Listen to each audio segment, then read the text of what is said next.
the lead developer for PUBG, Taehoon Kim, went over a lot of the questions from the community, or I say a lot, some of the questions from the community. Some of them were legit answers as to, hey, this is what we're doing and why. Some of them were kind of like, we're just going to kind of sweep this under the rug. We'll let you know what we discuss. If they do, let us know. And then some of the stuff wasn't touched at all. Like aim punch, SMG rebalance, having bots in the game, that kind of stuff. We'll skip through and kind of go through each section. So one of the first questions was really looking forward to 120 FPS on console. That's all I've wanted since the game came out. His answer to this caught me off guard. So for those that don't know, PUBG did officially announce in their 2025 roadmap that the next gen console update is coming this year. So later 2025, they'll be pushing out the next gen console update. That there is no specifics as to what that meant, but the presumption was that would allow for higher graphic fidelity on, Xbox Series X, PlayStation 5 Pro, etc., and it would allow for higher FPS, not capped at 60. So the comment was saying, hey, I'm really looking forward to this. And he said 120 has never been confirmed. He basically was like, wait, whoa, we never confirmed 120. We don't know for sure what's coming. So we're going to have to, he said, wait a second about this comment. We're going to have to talk about it. That's never been officially announced. So in other words, he's saying, not sure where that came from. He's saying, we don't know for sure if it's going to be 120 FPS support.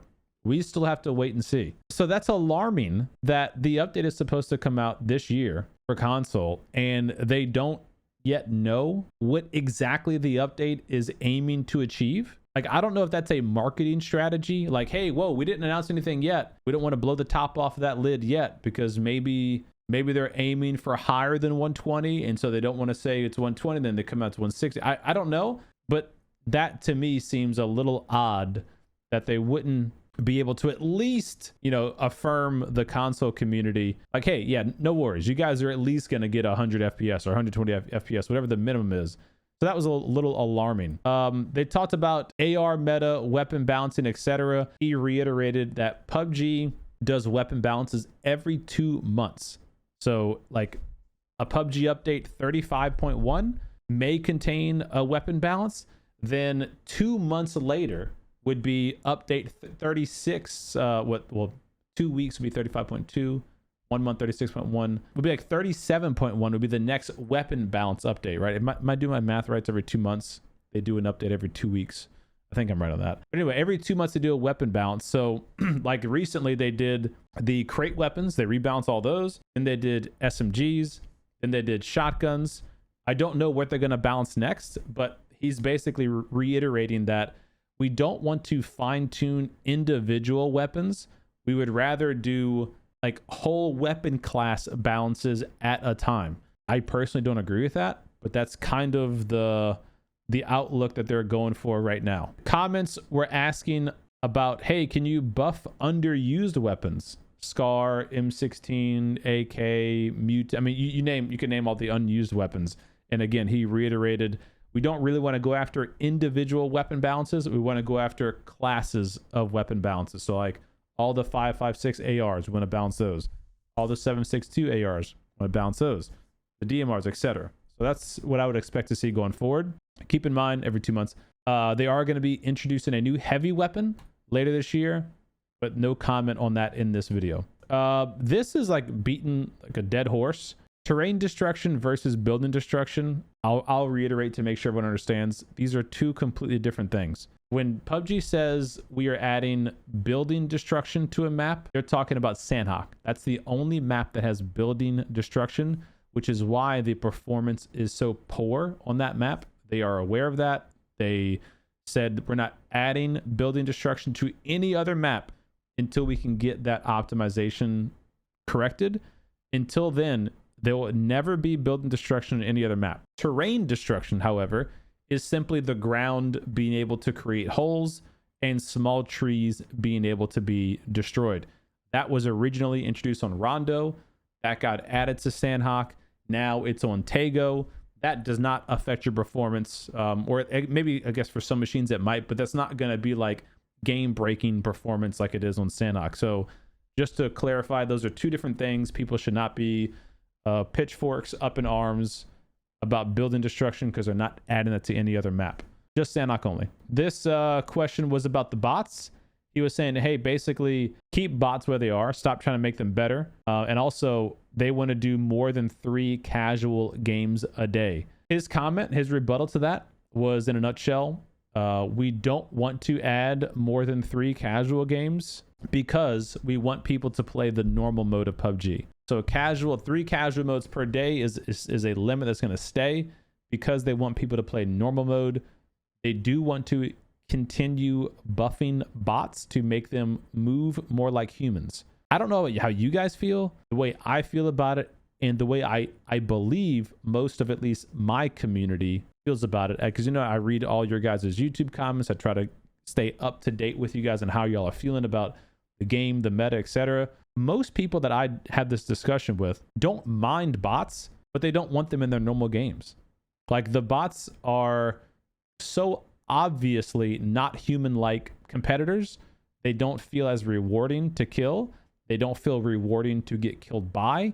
It's not a fun mechanic to add into the game, especially when this game is PvP. This is not a PvE game. And so, having said that, bots should be relegated to just casual mode only, training mode only, maybe a team deathmatch with bots only. Like, if you really want bots to be able to help players learn the game, they should be relegated to those specific modes, not into the normal BR where most people are just trying to play against other real people.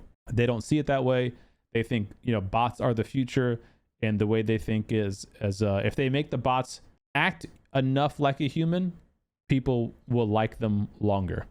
Which I think that's wrong. I don't think anyone currently who doesn't like bots is gonna like them more if they start wiggling in like real people. I don't think that's gonna improve anything. That's just me. This question, even though it's not in English, was talking about obtaining schematics. Hey, can we make it easier to obtain schematics? And talking about the Survivor Pass, like he was saying, well, I think a lot of people only buy the Survivor Pass because it has one schematic in it, and basically saying, hey, how can we create more value in the Survivor Pass? And the rebuttal was that we agree. We do think we can improve ways to make the Survivor Pass a better value, add more skin options, all that kind of stuff. It was nothing specific about we're doing XYZ, but just that they agree we're working on making the value, making the passes have more value, more obtainable items, etc. I think what he didn't want to say was also about the BP change that they're going to implement hopefully soon. They are supposedly, this is what they said in the roadmap, working on a way that you can buy more things with BP. BP is the free currency that you can get in the game. So hopefully that's kind of what they're alluding to, is give players more choice to buy cool or unique items and not have to spend an arm and a leg to do so. Also in that discussion, personally, I think the $5 Survivor Pass is a good value. Obviously, it's subjective if you like the skins, that come in that pass. You may hate the skins one season and then love the skins the next season. But I think the amount of things you get in the game, in addition to the BP, the 500 G coin, the schematic, the artisan tokens, the chest, the crates, the key, like you get a lot of stuff for $5 in my opinion. I think the value is good there. Obviously the skins, I would rather be stuff that like our region would want, but I just don't think we're ever going to get back to that point with how small our region is. Another part of the discussion was heavily weighted on UGC. That is not Unreal Engine 5. UGC is the moddable content for PUBG. And right now, what he ends up saying is UGC is going to be really aimed at TDM. So it's in alpha status. And when it does go live, they're going to have it basically just a TDM mode. UGC will be launching soon. No dates given, okay? But it just says soon for UGC, and that'll be basically a team deathmatch variant. So you'll be able to modify rules, be able to modify the maps itself, be able to create your own map, but it won't be a battle royale type of UGC. You won't have, at least the way I understand it, you will not have a sandbox to do whatever you want in. Like it won't just be, here's a 4x4, area, build whatever you want to build, and then develop a random game mode in that. That's not what this is going to be at first. At first, I think this is just going to be, It's a team deathmatch arena. You can build a map inside of this team deathmatch arena, and you can adjust some of the settings and features and capabilities. Like they showed off like a big head mode and like maybe lower the gravity. Like, you know, they can change things in it, change dynamics in the game, but it's not going to be at launch this super large sprawling sandbox with all these tools at your disposal. It's not what it's going to be, at least not when it first comes out, which is unfortunate because I think that could be a game changer for PUBG if modding was fully unlocked. Someone asked about maps. He said no, there are going to be no new maps like for the foreseeable future. They are focusing on improving existing maps. 0 new maps are being made, which I think is great. I think that's the right answer. We don't need any more maps. We have 10, 11 if you count Haven. Only 5 of them are even playable in a week, and of the 5, you know, there's like 2 maps that people hate and 3 that they're okay with. So I think no more new maps is great. Let's stay where we're at. Let's optimize the current maps and let's work from there. So he's just talking about UE5 here, saying basically because we're not doing new maps, we're doing UE5 and we're having to recreate all the maps on UE5. So that's part of the reason why they're not making any new maps, is because they already kind of have to remake all of these maps on UE5, which UE5 again is Unreal Engine 5. That's a huge update for PUBG, which will basically be PUBG 2.0 2 years from now. Minimum system requirements, he said it's a possibility that the minimum system requirements might be increased when UE5 happens. That shouldn't be a big surprise to anybody. It's a whole new upgraded engine. Not confirmed. He's not saying for sure that it is, but he's saying it's a possibility because UE5 is, you know, basically it's a bigger system, better graphics, etc., etc. Someone said, hey, can you get the stupid notification about teammate kills out of the middle of my screen? You know, like when a teammate kills somebody and now it pops up in the middle of your screen, like, hey, this is dumb. We don't want it. He basically goes, we understand it's frustrating. We will continue to gather feedback and make changes accordingly. I thought the feedback was pretty obvious from the first day they implemented that. Hey, we don't like stuff in the middle of our screens. Get it out of there, please. So don't expect any changes in that soon. The reason why they did it, they felt it was important for players to know what their teammates are doing. But we don't need it dead center where our crosshair is. Like, out to the corner is fine. Someone made a comment about the UE5 color tones. I think this is like just way too early on to even discuss it, but they were saying, hey, the UE5 preview, the colors look very warm. Is there a way that we can go back to the colder color tone from like OG PUBG 2017?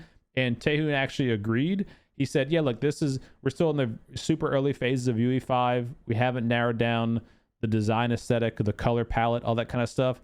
He himself said he loved the old school PUBG Erangel vibe, like that 2017 Erangel.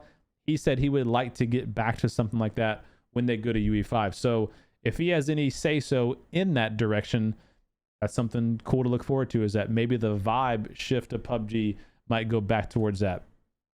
I don't personally see that happening just because it seems like they make way too much money on, like, you know, big flashy skins and that kind of stuff. So I don't think a map change going back to this dark kind of drabby look is going to be what they decide on, but that's just me.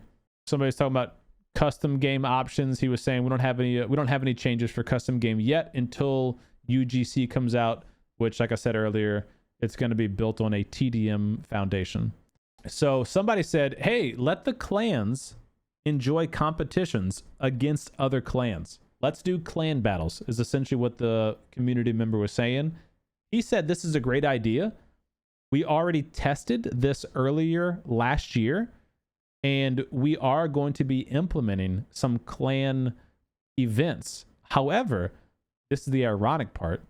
He said we can't do it in-game because that would basically allow cross-region clan competitions. And he says, I don't know if I can find the verbiage, that it's basically unfair for clans to have to fight each other from across different regions. We all have different ping. And what's ironic about that is most of you guys who are watching this channel right now are in North America with me. I know some of you aren't, but most of you are. And maybe even some of you are in other regions that experience this. There is a large influx right now of VPN players, like to every region. So I'm in North America. We get a lot of EU and Asia players VPNing over here. We still even get some South American players VPNing over here, even though South America has its own servers and region now. And then of course other regions get that same thing happening where people are hopping over, playing with 190, 200 plus ping, and that makes it a very uncompetitive environment. Where you're getting shot behind walls because of the desync and all that stuff.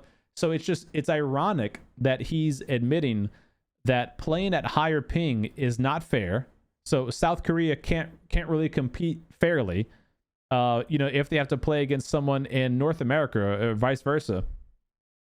So they're acknowledging that it's a problem. They don't want to put players in that situation, yet they still allow VPNs. There's no ping lock, in the game. So I just thought that was really ironic that he's like, yeah, look, I think that's a great idea, but the reason why we can't do it is because of ping. Yet I could go load up PUBG right now and go VPN to Asia and play against Asian players with 200 plus ping.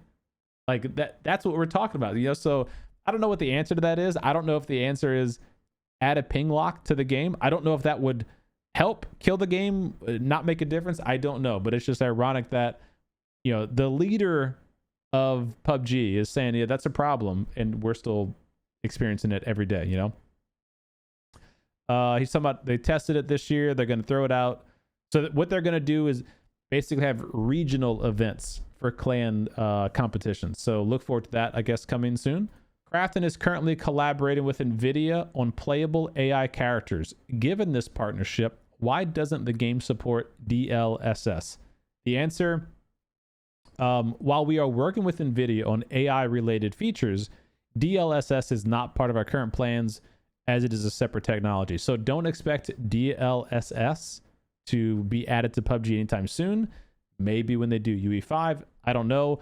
I would still love to see what this playable AI character stuff develops into. Remember, that was the teaser they put on Twitter with NVIDIA about having an AI companion that you could talk to with your voice in PUBG. You could say like, hey, come give me cover. And like the AI would listen to your voice, understand your reaction or what you're requesting, and then react to it and play with you in the game. Hopefully that doesn't come to PUBG. Like that's in a PvE game, sure, that's fine. Like the Division or something like that. Well, I guess that's even PvP, but in a PvE game, fine. But PvP, gosh, no. Question: imagine a mode where all weapons, even drop exclusive ones, are available as ground loot. That would be awesome. The answer: interesting idea. Having care package weapons spawn for everyone could be really fun and exciting. However, that's better suited for specific modes rather than standard battle royale. Yeah, that's what he said. Imagine a mode. So again, this is no answer about we want to do this, whatever. Just, hey, that'd be exciting. This is something you'll be able to do in UGC. Something like this seems very simple. Would it be possible to add AI to the training mode? As AI continues to improve, we believe it has the potential to be used in various parts of the game. While currently not accessible to all players, they did add an AI setting to custom matches. I showed you guys that recently, where you can load up a custom match, you and 99 bots, or you and your teammates against AI bot teams. That is interesting. I do like it. And that should be one more step forward towards them getting AI bots out of the regular mode. This guy was talking about, what about cable cars, ferries, on Erangel, the cable cars on Vikendi? Can we make those destructible? No. The short answer is no. They can't make those destructible. I'd love to see more weather variety in ranked or even esports. So that's the question. This person likes weather. The answer is we would love to introduce it. However, most players don't like weather. On console, there's a little enforcement for players using mouse and keyboard. Even after submitting multiple in-game reports, not much seems to change. You mentioned these plans to strengthen enforcement last year, but we have not noticed a difference. Is there any update?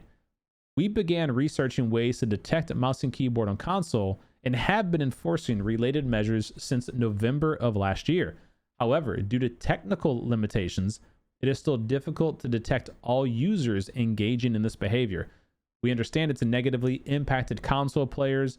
We are currently preparing additional measures to more effectively enforce restrictions against such usage. What I found was interesting about this particular question was one of the problems that PUBG has to overcome, and this is not just PUBG's any game, because on console they have what's called accessibility. Like, they have to be able to allow players who can't use a traditional controller to use alternate forms of equipment to play their game. So like, let's say like I lost 4 fingers in some tragic accident, and I only could like play a game that had like a Wiimote essentially or something like that in one hand, or I don't have any fingers in one hand, or whatever the case may be. Disabled players use disability products to play video games, and they have to allow those. And so, you know, when a player plugs in whatever component they have, now the system has to determine, well, is this a mouse and keyboard for a player that's cheating? Is this a third-party piece of hardware for a disabled player? Like, they have to figure that stuff out. And that's what one of the developers told me is like one of the hard parts in enforcing that is we have to account for those kind of things too. And so I don't know how they address it, but you know, I just thought that was interesting. That's one of the rebuttals they had discussed with me. I think adopting a more effective approach against illegal software and macro usage is needed. Yeah, I big time agree. We are currently developing a variety of anti-cheat features and have seen some promising results. 200,000 players banned, if you missed that video 2 days ago. We believe that gradually expanding the use of these features will help provide a smoother and fair experience. In addition, we plan to introduce various types of anti-cheat measures, including a feature that utilizes Windows-based protection technologies. I don't know what that means. Windows-based protection technologies? I don't know. So maybe more stuff coming soon.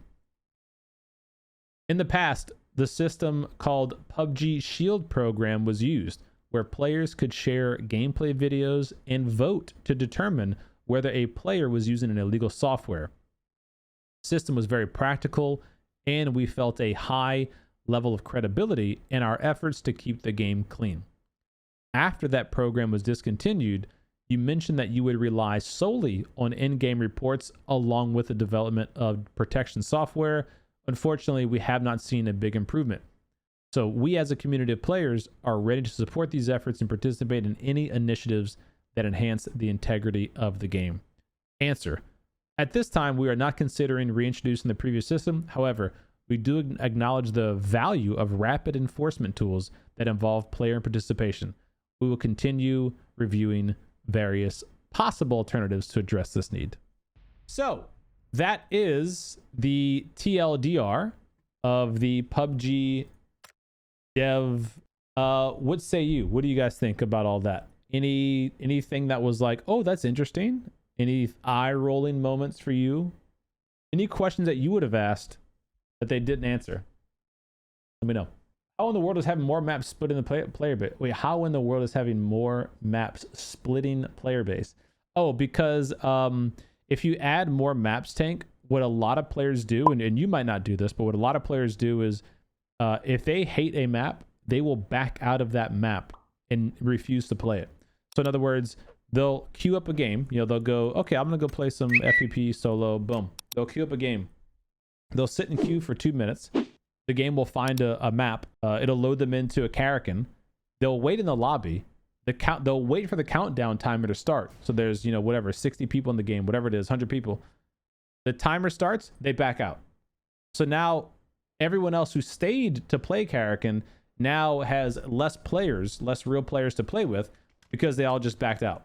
And people will do that for a lot of maps until they get the map they prefer.